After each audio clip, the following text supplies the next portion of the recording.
Hi FlossTube, it's Julie with Reflections Framing and Stitching. Today is Thursday the 2nd according to the computer, and I am back for Chart of the Day video number 10. Hopefully we will not have any Remy barking.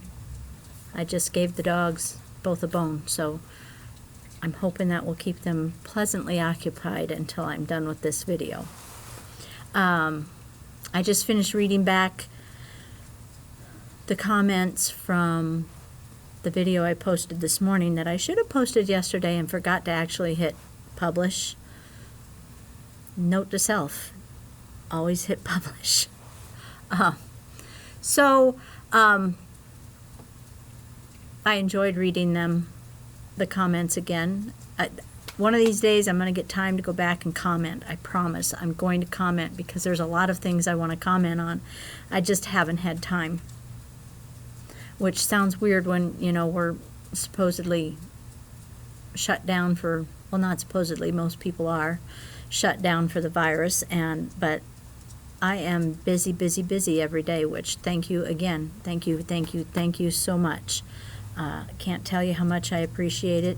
I would like to still have a business at the end of this, so I can't do that without you. So once again, thank you very much for all of your support. Today's chart of the day is from Plum Street Samplers. It's one of her new releases called Spring Has Sprung. And I chose this one yesterday when it was 75 degrees out. However, tonight we're expecting winter with possible wet snow, ice, freezing rain, you name it, we're supposed to have it. So this is maybe not so timely at this point, but I chose it anyway. It does have a little snowman. I don't know if you can see that. There's a little snowman on there. This is kind of a series. She has some that are done the same way for other seasons. I've stitched one of them, but I haven't managed to make it through the rest of them. But I thought it was a very sweet picture, and thought you might enjoy seeing the colors of the floss. So there's all the colors.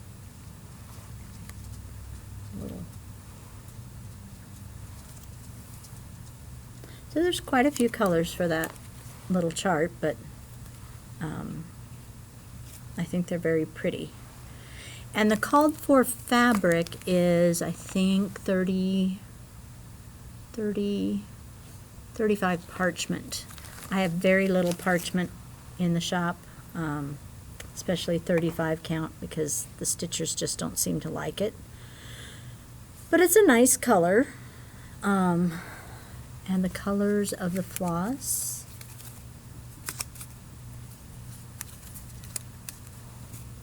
go well. I do think the white will have a hard time showing up, but in the picture it seems to be the same way. So I don't think it's my dye lot.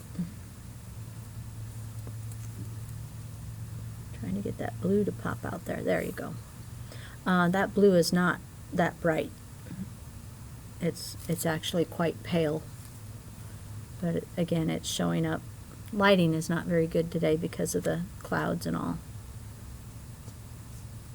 But that's how they look on the called for parchment.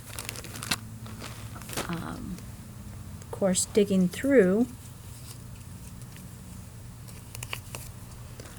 fabric, I had to try some other things, and I ran across, I think this is Wild Honey, 37 count Wild Honey, and it has a slightly pink cast to it. It's a neutral, but it has a slightly pink cast, which looks good with the pinks. So I think that would work well.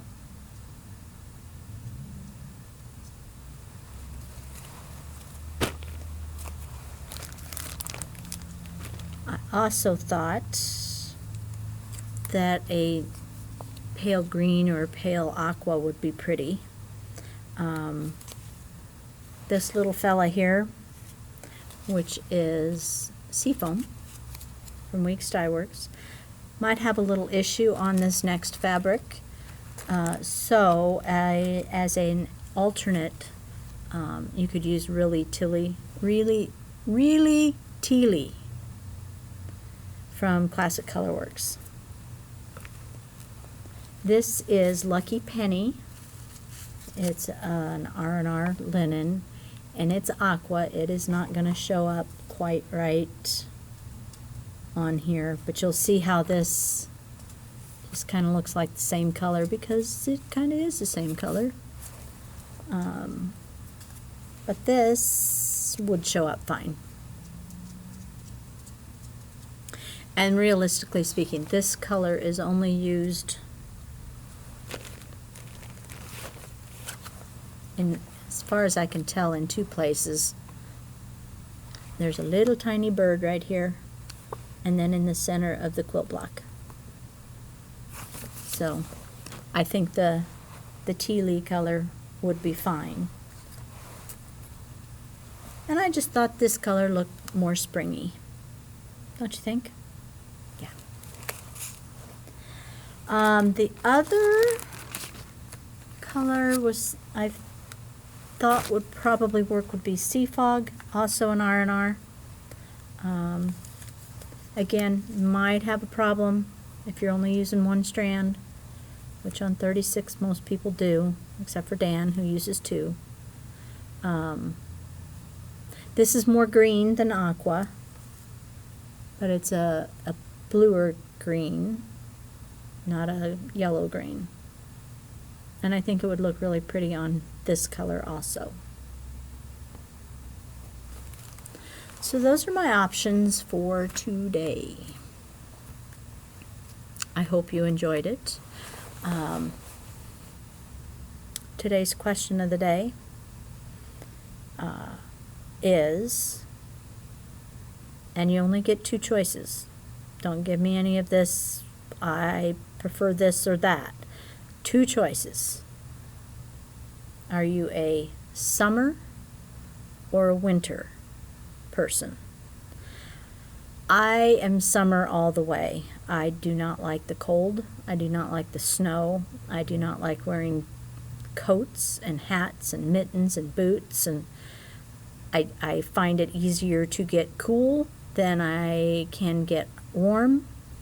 It can take my feet 3 or 4 hours when I come into work in the morning, 3 or 4 hours before my feet warm up.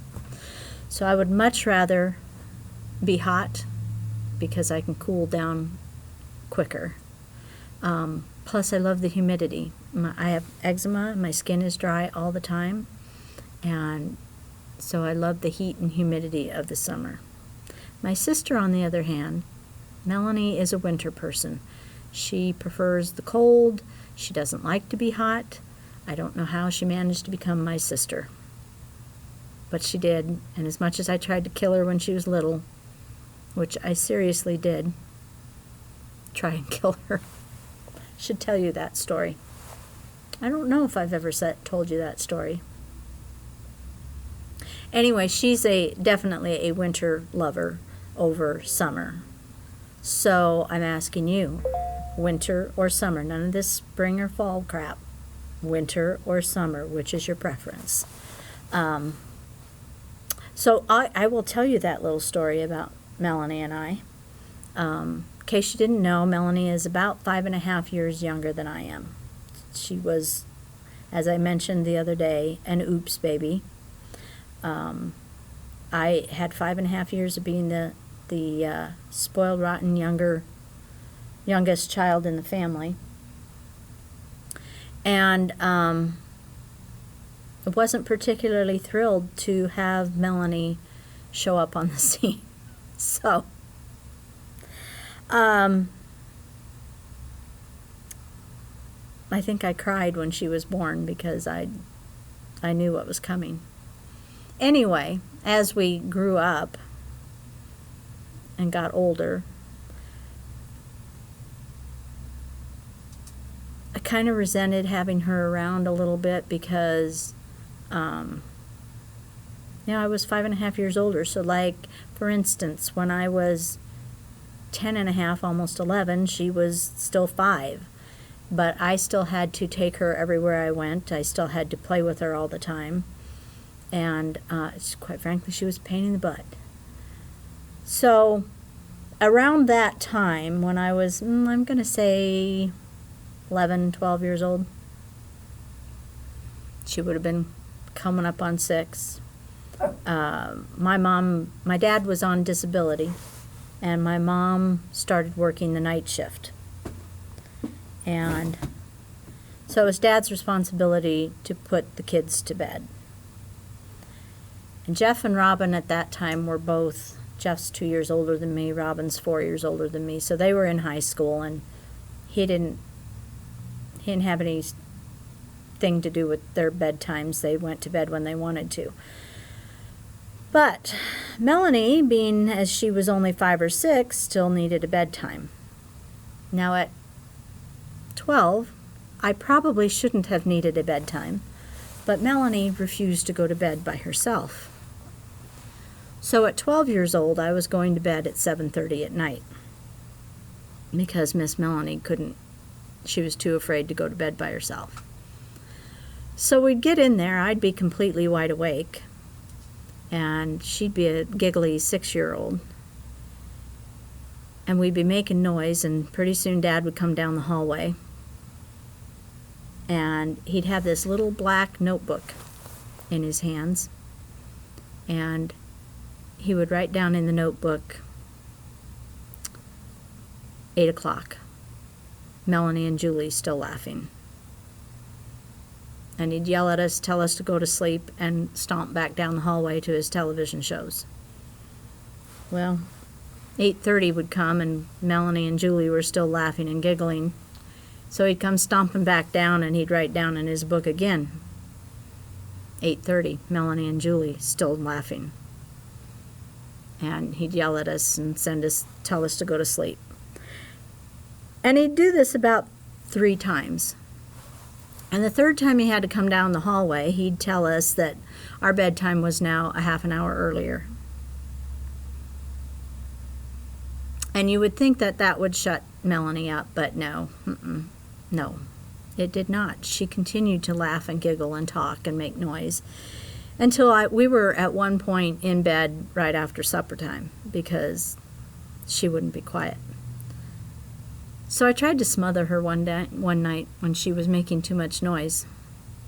Literally put the pillow over her head and held it there because I'd be damned if I was going to bed before supper, which was where we were headed. There was no place else to go. It was already, right after supper, we were in bed.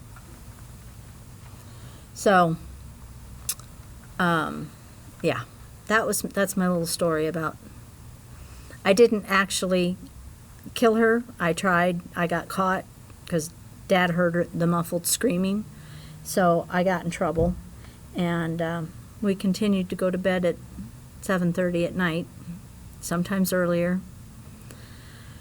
So it was no wonder that I resented the hell out of her when we were growing up, but I sure am glad I have her now. So that's my story for the day. I hope you have a wonderful evening. I hope everyone is well that you know, and I'm still praying for everybody. Get lots of stitching done, and we'll see you tomorrow for the chart of the day. Bye-bye. Or as Dan would say, bye!